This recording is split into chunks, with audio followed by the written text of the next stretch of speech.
Evening everyone.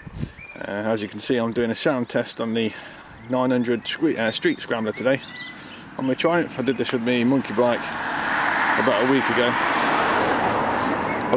I've learned from my last video, and I'm not plugging the microphone in until after I finish talking. So we're going to start it up in a minute so you can get an idea of what it sounds like from standstill. I'll then do a couple of ride pasts as well so you can hear that.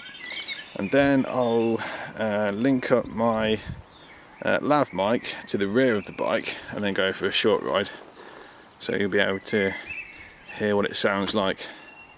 Well, you'll be able to hear what I can hear basically when I'm on the bike. It doesn't pick up the exhaust sound particularly well from the GoPro if the microphone's right by my face, so I'm going to put it right by the exhaust this time, and we'll get a much better idea of how it sounds. Let's give it a go.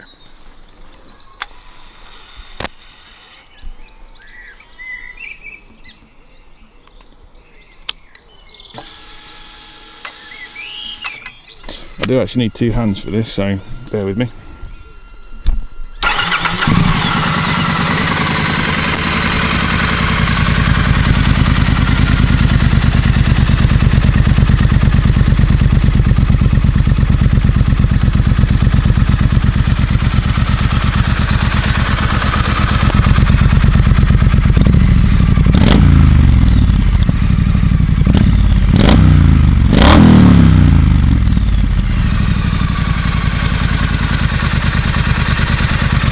This is I forgot to mention this is the standard exhaust, but it has been decatted at the front, so they are aftermarket pipes